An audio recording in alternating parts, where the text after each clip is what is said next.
100થી વધુ સ્ટોલ દ્વારા સમગ્ર ભારતમાંથી આવેલા હેન્ડલૂમ અને હેન્ડીક્રાફ્ટના કલાકારો પાસેથી અવનવી ચીજ વસ્તુઓ ખરીદવાની સુવર્ણ તક। વિશ્વના પ્રસિદ્ધ હેન્ડલૂમ અને હેન્ડીક્રાફ્ટના આર્ટિઝન દ્વારા ભારતના અલગ અલગ રાજ્યોમાંથી તથા સુરત શહેરના હુનર કલાકારોના 100થી વસ્તુઓના સ્ટોલ સાથેનું અડાજણ એસએમસી પાર્ટી પ્લોટ આનંદ મહલ રોડ ખાતે હુનર ઓફ ઇન્ડિયા સાથેનું પ્રદર્શન કમ વેચાણ કેન્દ્રને સુરતના સાંસદ મુકેશ દલાલના હસ્તે તથા મેયર દક્ષેશ માવાણી છોટુભાઈ પાટીલની ઉપસ્થિતિમાં ખુલ્લું મુકાયું હતું। આ અવસરે સાંસદે કહ્યું કે વડાપ્રધાનના આત્મનિર્ભર ભારત બનાવવાની દિશામાં આવા હુનર પ્રદર્શનો મહત્વની ભૂમિકા નિભાવશે। ભારતના ગ્રામ્ય વિસ્તારમાંથી આવેલા કલાકારો દ્વારા ઉત્પાદિત જુદી જુદી વસ્તુઓને ખરીદીને લોકલ ફોર વોકલના સૂત્રને સાકારિત કરવાનો અનુરોધ કર્યો હતો।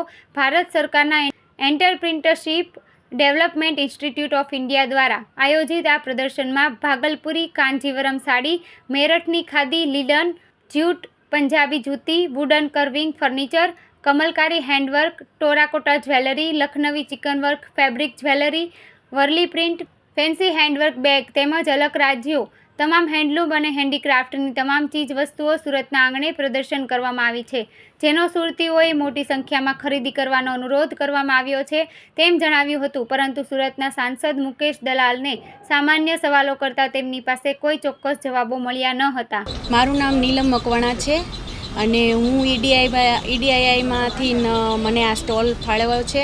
હું પોતે દિવ્યાંગ છું અને જ્વેલરી બનાવું છું ઘરે અને દિવ્યાંગ બહેનોને શીખવાડું બી છું અને એને રોજગારી બી આપું છું। સખી મંડળમાં બી હું છું પ્રમુખ છું અને સખી મંડળ ખોલાવું બી છું।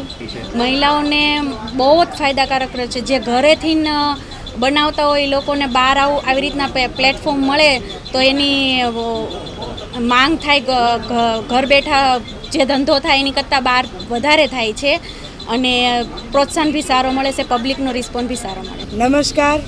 આજ રોજ સુરતના આંગણે અડાજણ પ્રાઇમ આર્કેડ પાસે એસએમસી જે ગવર્મેન્ટ પ્લોટ છે ત્યાં ઈડીઆઈના સ્પોન્સર દ્વારા ગ્રામીણ હસ્તકલાનું પ્રદર્શન આયોજન કરવામાં આવ્યું છે, જેમાં લગભગ 100 જેવા સ્ટોલ છે।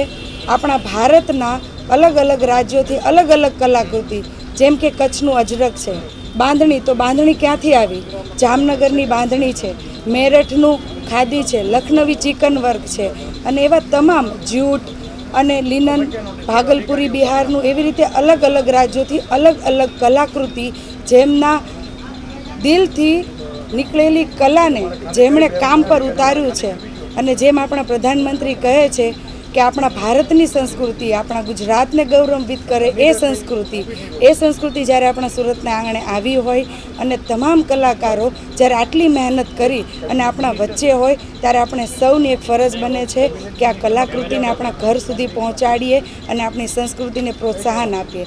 આત્મનિર્ભર મહિલાઓ જે આના પાછળ કામ કરીને લગભગ 15 લાખ જેવી મહિલાઓ રૂરલની આત્મનિર્ભર થઈ છે, તો આપણા યશસ્વી પ્રધાનમંત્રી નરેન્દ્ર મોદી સાહેબના વિચારોને પણ આપણે પ્રોત્સાહન આપીએ અને આપણા ઘર સુધી આપણી સંસ્કૃતિને જીવતી રાખીને લાવીએ એવી સૌ સુરતવાસીઓને હાર્દિક આમંત્રણ છે। 15 દિવસ માટે આ એક્ઝિબિશન ચાલુ છે અને પછી પણ અમે એક એપ્લિકેશન કરીશું। જો સરકાર એવું કહેશે કે ભાઈ હા બહુ સરસ પ્રતિસાદ આપણને મળી રહ્યો છે સુરતવાસીઓથી, તો કદાચ આ કન્ટિન્યુ પણ રહી શકે છે।